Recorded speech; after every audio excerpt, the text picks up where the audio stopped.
L'invitation au mariage de ma sœur Victoria trônait sur mon bureau comme une insulte élégamment emballée. Tenue de soirée exigée. Valeur minimale du cadeau, $500. Ces mots, gravés en lettres dorées sous les détails de la réponse, étaient exactement le genre d'exhibition ostentatoire que Victoria adorait, tout spectacle, aucune substance. J'ai passé mes doigts sur le papier coûteux, repensant à notre conversation de la semaine dernière chez nos parents. « Écoute, Emma », avait dit Victoria, sa voix dégoulinant d'une fausse inquiétude. « Je sais que les choses ont été difficiles pour toi depuis que tu as quitté l'entreprise familiale, mais ce mariage va être présenté dans Modern Breed. Et la famille de James est très regardante sur les apparences. » James Parker, son fiancé, était, du moins à ses yeux, un cadre en pleine ascension chez Meridian Technologies. Ce qu'elle ignorait, c'est que j'avais acquis Meridian il y a 3 mois par l'intermédiaire de ma société d'investissement, Aurora Capital.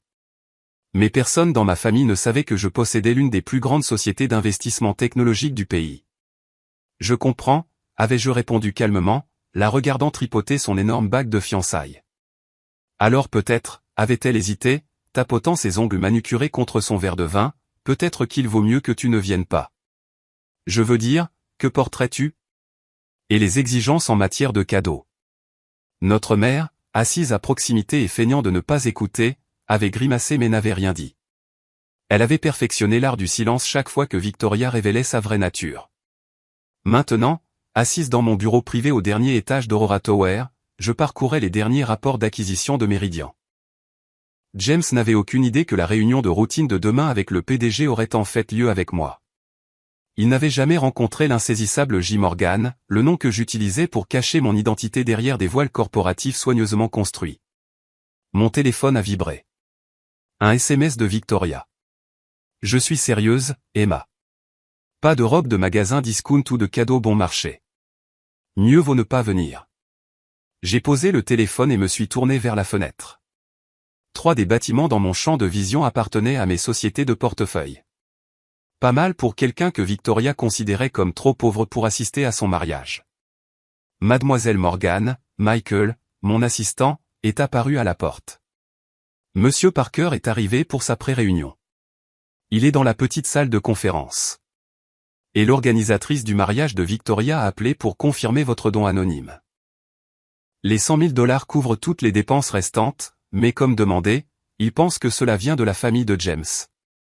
J'ai souri, imaginant le visage de Victoria lorsqu'elle apprendrait que son mariage parfait avait été financé par la sœur qu'elle jugeait indigne. Michael a hésité. « Êtes-vous sûr de vouloir faire cette révélation de cette façon ?» Je me suis levé, redressant mon tailleur Chanel. Victoria a passé toute sa vie à s'assurer que tout le monde sache qu'elle était la sœur qui a réussi. Demain, elle apprendra à quoi ressemble réellement le succès. La petite salle de conférence brillait de verre et de chrome, la ligne d'horizon de la ville encadrée de façon spectaculaire en arrière-plan. James Parker était assis nerveusement à la table, feuilletant ses notes. « Monsieur Parker », ai-je dit en entrant. Il a bondi sur ses pieds. « Bien sûr. Merci de me rencontrer. Je, ne connais pas vraiment le nom du PDG. » Ils sont en effet très discrets, ai-je répondu en prenant place. « Dites-moi, comment se déroule la planification du mariage ?» Il a cligné des yeux face à cette question inattendue. « Ah, très bien. Ma fiancée a un goût excellent. » Bien que, il a laissé échapper un rire nerveux, entre nous, je suis un peu inquiet du coup. Elle a de grandes attentes.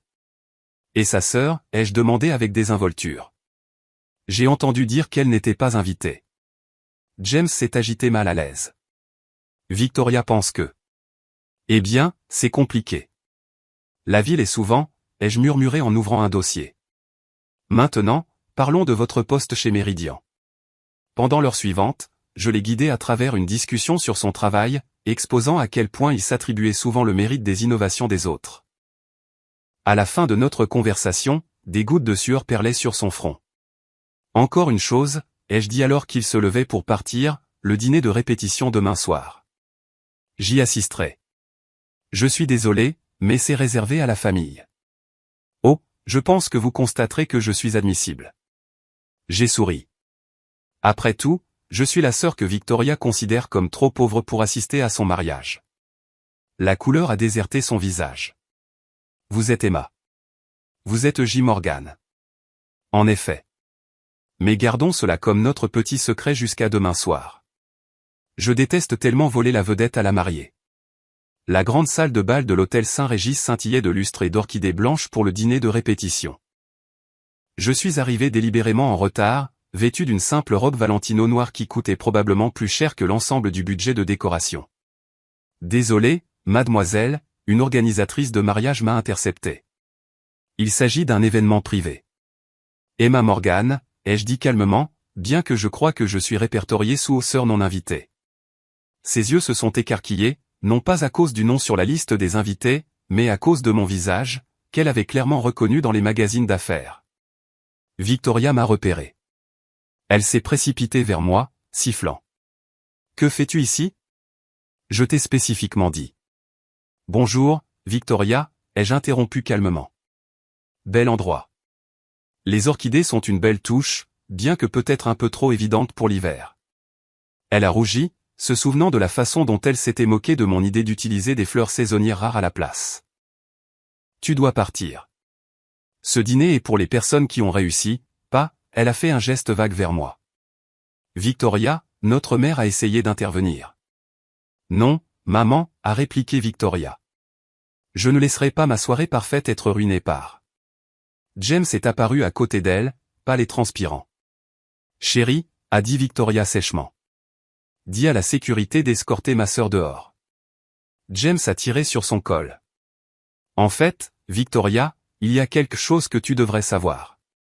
Monsieur Parker, ai-je dit doucement. Comment s'est passée votre réunion avec le PDG hier? Son visage s'est complètement vidé de sa couleur. Victoria regardait entre nous. Quoi, James? De quoi parle-t-elle? Michael est apparu à mes côtés. Mademoiselle Morgan, voici les documents que vous avez demandés concernant l'acquisition de Méridian. Morgan. La voix de Victoria s'est brisée. Ton nom de famille est Stuart. En fait, ai-je dit en prenant les dossiers, je l'ai changé légalement lorsque j'ai fondé Aurora Capital. E.J. Morgan sonne mieux dans les salles de réunion qu'Emma Stuart. Le verre de notre mère s'est figé à mi-chemin de ses lèvres. Aurora Capital, a-t-elle murmuré, la société qui a acheté Méridian, entre autres. J'ai hoché la tête. James essaie de rencontrer son nouveau patron depuis des semaines. Nous avons eu une bonne conversation hier. James a marmonné, votre sœur est mon patron. L'organisatrice du mariage qui planait à proximité a failli laisser tomber son bloc-notes. Après tout, E.J. Morgan était aussi le donateur anonyme qui avait sauvé le mariage. C'est impossible, a balbutié Victoria. Emma dirige une petite entreprise en ligne. Elle peut à peine payer son loyer. En fait, j'ai ouvert le dossier, je possède cet hôtel, le siège de Méridian et environ 30 autres propriétés. Cette petite entreprise en ligne n'était qu'une couverture. Notre père s'est finalement avancé, son visage s'assombrissant. Tu nous as menti pendant toutes ces années. Non, ai-je corrigé d'un ton égal. Je vous ai simplement laissé croire ce que vous vouliez croire, tout comme vous avez laissé Victoria me traiter comme un échec parce que cela la faisait se sentir mieux dans sa peau. La salle de bal était devenue silencieuse. Les invités se sont penchés en avant, savourant le scandale. La soirée parfaite de Victoria était devenue la chronique mondaine de demain. Le mariage, a halté Victoria soudainement. Le donateur anonyme. C'était toi. J'ai souri. Considérez-le comme mon cadeau, bien que je me souvienne que vous avez dit que vous ne vouliez pas de charité de la part de parents pauvres. James avait l'air sur le point d'être malade. Il avait passé des mois à prétendre que sa famille finançait la note du mariage, sans jamais savoir que l'argent venait du PDG qu'il était désespéré d'impressionner. Victoria avait toujours aimé être le centre d'attention. Mais demain, lors de son grand mariage, elle apprendrait une vérité qu'elle ne pourrait jamais éclipser, parfois, la meilleure vengeance n'est pas de prouver que quelqu'un a tort. C'est d'attendre le moment parfait pour prouver que vous avez raison. Pourquoi, a murmuré Victoria, les larmes menaçant de ruiner son maquillage coûteux. Pourquoi révéler cela maintenant? Je me suis approché, gardant ma voix basse. Parce que tu devais apprendre que le succès n'est pas une question d'apparence. Il s'agit de construire quelque chose de réel, quelque chose qui dure. Pendant que tu étais occupé à jouer à la mondaine parfaite, je créais un empire. Notre mère a touché mon bras avec hésitation. Mais tous ces dîners de famille où Victoria se moquait de ton travail. Je les laissais faire, ai-je dit simplement, parce que chaque fois qu'elle me sous-estimait, cela me rappelait pourquoi j'avais choisi de construire quelque chose tranquillement, sans avoir besoin d'une validation constante. L'organisatrice du mariage est apparue à nouveau, serrant sa tablette. Mademoiselle Morgan, concernant la cérémonie de demain. Tout se déroulera comme prévu, je l'ai assuré. Le mariage de ma sœur sera exactement comme elle en a rêvé, bien que peut-être, ai-je ajouté avec un léger sourire, avec un léger ajustement du plan de table. Le visage de Victoria s'est légèrement effondré. Tu viens toujours ? Bien sûr. J'ai souri. Après tout, quel genre de PDG serais-je si je manquais le mariage de mon employé ? Le matin du mariage de Victoria s'est levé vif et clair, parfait pour le thème du pays des merveilles hivernales qu'elle avait choisi. J'étais assise dans mon bureau privé au Saint-Régis, passant en revue la liste finale des invités pendant que le chaos des préparatifs du mariage résonnait dans les couloirs. Un coup à ma porte a interrompu mes pensées. Entrez, ai-je appelé, sachant déjà qui ce serait. Victoria est entrée, toujours dans sa robe de préparation. Son sang-froid impeccable s'était finalement fissuré. Il faut qu'on parle. J'ai fait un geste vers la chaise en face de mon bureau, remarquant à quel point elle était différente maintenant par rapport à la sœur qui m'avait banni de son mariage il y a seulement quelques jours. Incroyable ce que peut faire un peu de perspective. Les dons anonymes, a-t-elle commencé, sa voix faible. Les améliorations du lieu, les fleurs de première qualité, les ajouts de dernière minute. Tu as tout payé. Oui, ai-je confirmé en sortant un dossier. Voulez-vous voir les reçus ? Je sais à quel point vous aimez vérifier la situation financière des gens. Elle a tressailli au souvenir de ses propres mots. Je le mérite. Je ne comprends juste pas. Après tout ce que j'ai dit, tout ce que j'ai fait, pourquoi aider à rendre mon mariage parfait ? Je me suis levé et j'ai marché jusqu'à la fenêtre, regardant la ville que j'avais tranquillement conquise pendant qu'elle était occupée à jouer à la princesse mondaine. Parce que tu es toujours ma sœur, Victoria. Et parfois, le succès signifie être assez grande pour s'élever au-dessus de la petite vengeance. Sa voix a vacillé. Mais ce n'était pas seulement le mariage, n'est-ce pas ? La promotion de James le mois dernier. La prime qui a aidé avec la maison. Tous approuvés par son mystérieux. Je les ai confirmés, ai-je dit doucement. Bien que vous deviez savoir qu'ils étaient basés sur son mérite, pas sur son lien avec vous. Quand il n'essaie pas d'impressionner les gens, James est assez talentueux. Les larmes ont coulé librement sur ses joues, ruinant le travail de préparation minutieux de ses stylistes. Pendant toutes ces années, j'ai cru que j'étais celle qui avait réussi, celle qui avait tout compris. Mais toi, tu as bâti un empire pendant que je faisais semblant. La différence, ai-je dit calmement, c'est que je n'ai jamais eu besoin que tout le monde sache que j'avais réussi. Tu as passé tellement de temps à cultiver l'apparence du succès que tu as oublié de construire quelque chose de réel. Une agitation à l'extérieur a attiré notre attention. Nos parents étaient arrivés.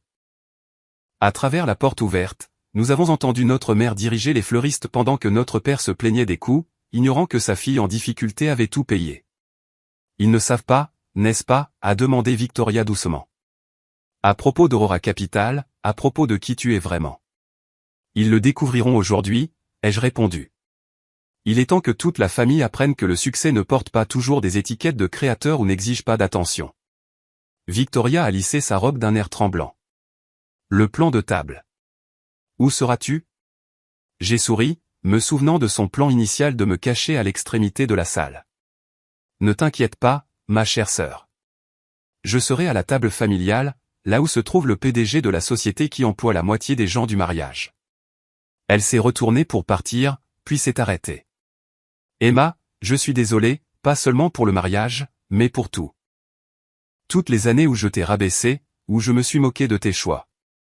Je sais, ai-je dit simplement. Maintenant, va finir de te préparer. Tu as un mariage à animer. Le mariage était le conte de fées dont Victoria avait toujours rêvé. La salle de bal scintillait de cristaux et d'orchidées, chaque moment étant chorégraphié à la perfection. Mais il y avait un subtil changement dans l'atmosphère. Les invités qui s'attendaient à chuchoter sur la « sœur pauvre » se retrouvaient plutôt à côtoyer l'un des PDG les plus puissants de la ville. Les demoiselles d'honneur qui m'avaient autrefois exclu réalisaient maintenant qu'elles réseautaient avec quelqu'un qui pouvait façonner leur carrière. Pendant la réception, j'ai regardé Victoria et James partager leur première danse. Ils bougeaient différemment maintenant, le besoin désespéré de faire leur preuve remplacé par quelque chose de plus authentique. Nos parents se sont approchés de ma table, encore sous le choc de la vérité. Tout ce temps, a commencé notre mère, les larmes aux yeux. Nous avons pensé. Vous avez pensé. Ce que vous vouliez penser, ai-je interrompu. Vous avez vu ce que vous vous attendiez à voir. Mais pourquoi garder cela secret, a demandé mon père. Pourquoi nous laisser croire que vous étiez en difficulté? J'ai pris une gorgée de champagne, le millésime haut de gamme que j'avais discrètement amélioré sans que Victoria le sache. Parce que vous deviez apprendre que votre définition du succès n'était pas la seule qui comptait. Plus tard dans la nuit, alors que la célébration touchait à sa fin, j'ai retrouvé Victoria seule sur la terrasse. Elle avait changé sa robe immense pour une robe plus simple pour l'after party. Merci, a-t-elle dit calmement, fixant les lumières de la ville. Pas seulement pour le mariage, mais pour m'avoir appris à quoi ressemble le vrai succès. Je l'ai rejointe à la balustrade. Gardez cette leçon à l'esprit à votre retour de votre lune de miel. Le poste de James chez Meridian sera ce qu'il en fera. Ni plus, ni moins. Elle a hoché la tête, comprenant l'avertissement subtil. Et nous, où allons-nous à partir d'ici? Cela dépend, ai-je répondu. Êtes-vous prête à être la sœur de J. Morgan, plutôt que d'essayer d'être la sœur que tout le monde envie? Un petit sourire sincère a traversé son visage, si différent du sourire mondain qu'elle portait habituellement. Je pense, a-t-elle dit doucement, que je suis prête à être Victoria et à enfin connaître ma sœur Emma pour qui elle est vraiment.